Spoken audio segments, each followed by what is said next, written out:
What happened to the Philistines after Jonathan found out that the Lord was with him? This is the question that we seek to answer today as we continue our verse-by-verse study of the book of 1 Samuel on walking through the Bible. The glory of his cross. Today we're going to be discussing 1 Samuel chapter 14, verses 11 to 23. But before we do that, let's read the passage. If you have a Bible with you, turn to 1 Samuel chapter 14, verse 11. But if you don't have a Bible, don't worry. Just follow along with us on the screen. The version that we'll be reading from is the New King James Version. So 1 Samuel chapter 14, beginning verse 11. So both of them showed themselves to the garrison of the Philistines. And the Philistines said, "Look, the Hebrews are coming out of the holes where they have hidden." Then the men of the garrison called to Jonathan and his armor-bearer and said, "Come up to us, and we will show you something."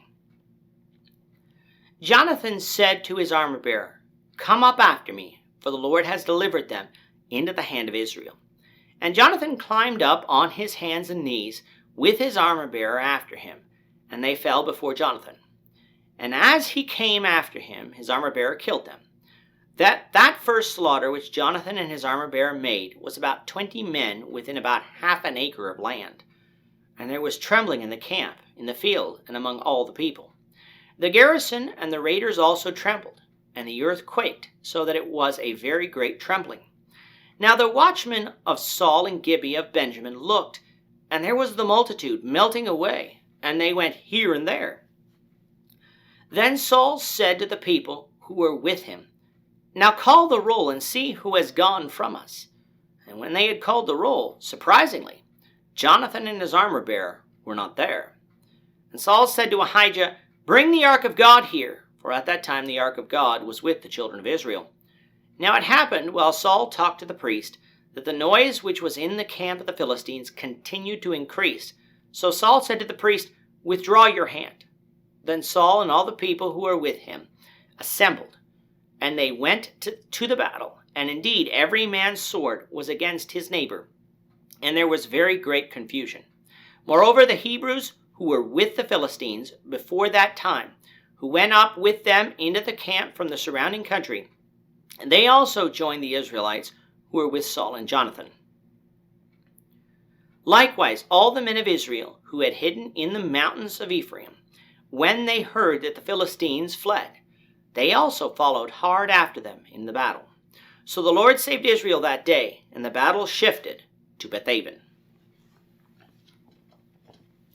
In chapter 13, Jonathan attacked a Philistine garrison and took it.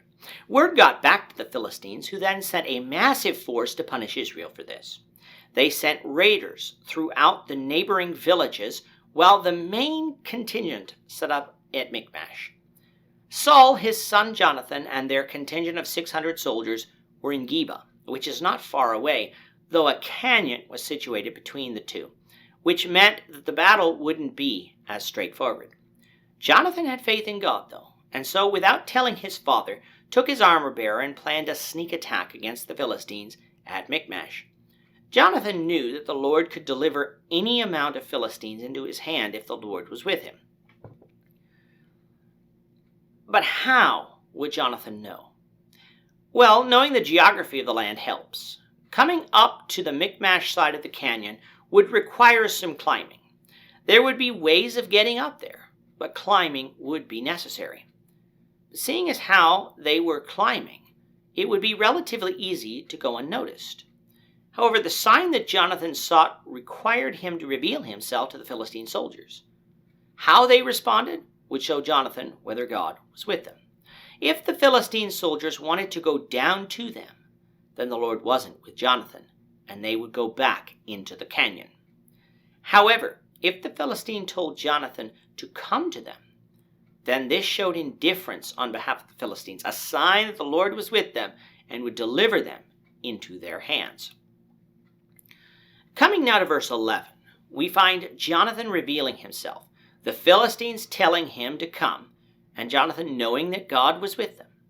Looking now at our map on the screen, you can see the area near where this probably took place. Where Jonathan revealed himself was not at the top, for the passage said they still had to climb up. But it was not at the bottom either. Jonathan would have been situated in a position that would have allowed escape if needed, but also been easy enough to ascend if needed too. And so it was, when Jonathan the armor-bearer made it up, that they slew about 20 men before the Philistines knew what had happened. That 20 men died so quickly, though, caused fear to run through the Philistine camp, for they had gone to battle against the God of Israel and lost each time he was on Israel's side, as he appeared to be here. Now because Saul's men at Geba, near Gibeah, were close to Michmash, a lookout on high ground could see the Philistine army melting away. The question is, who was causing it? For they thought that all of the Israelite men were still present with Saul. But when Saul had the people numbered, lo and behold, Jonathan and the armor-bearer were missing. What was Saul to do? Well, he called for Ahijah the high priest and asked for the ark of God to be brought so that he could learn what the Lord wanted him to do. Now, most of the Hebrew manuscripts that our English translations are based on do say Ark of God in verse 18. However, the Septuagint, which is a 2nd century BC Greek translation of the Hebrew Scriptures, says that Saul called for the ephod, which would have contained the Urim and Thummim, through which God said he would speak to the high priest his judgments. God never said that he would speak through the Ark of God. If the Ark of God is really meant, that means that it had been fetched from Kirjath-jearim sometime earlier by Saul, since this is where it had been since chapter 7. However, when David goes to fetch the ark and bring it to Jerusalem, it is still in Kirjath-jearim, and we don't read of it again until that time. This, of course, doesn't preclude Saul from getting it and then returning it there. But since God spoke through the Urim and Thummim, not the ark, and since Ahijah is mentioned earlier in the chapter as the one wearing the ephod, I'm inclined to believe that the Septuagint is correct, and the manuscript copies that we base our English translations of have a copyist error, and then a scribal addition to explain why the ark was called in the first place. Again, you can disagree with me on that, for whatever Saul called for is not the point. It's that Saul wanted the priest to tell him what God's will was. Was he to go and fight or stay?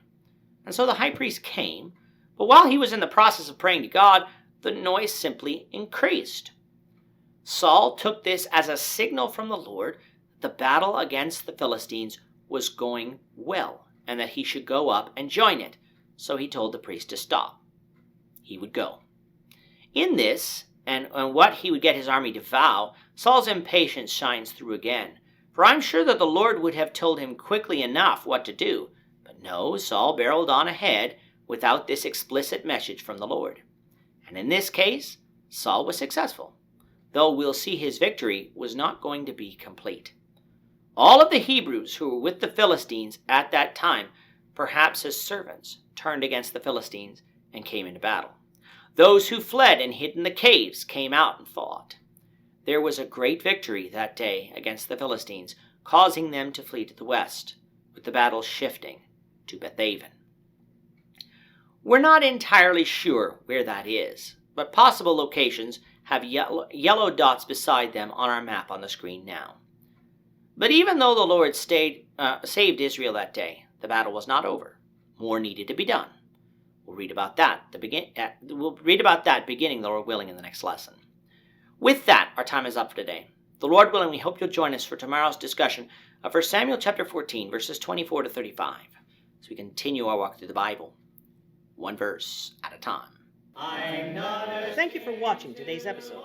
We hope that you found it edifying and ask that you not only subscribe to our channel and podcast, but that you like and share this episode among your friends, so that the saving gospel of Jesus Christ can go out to the whole world.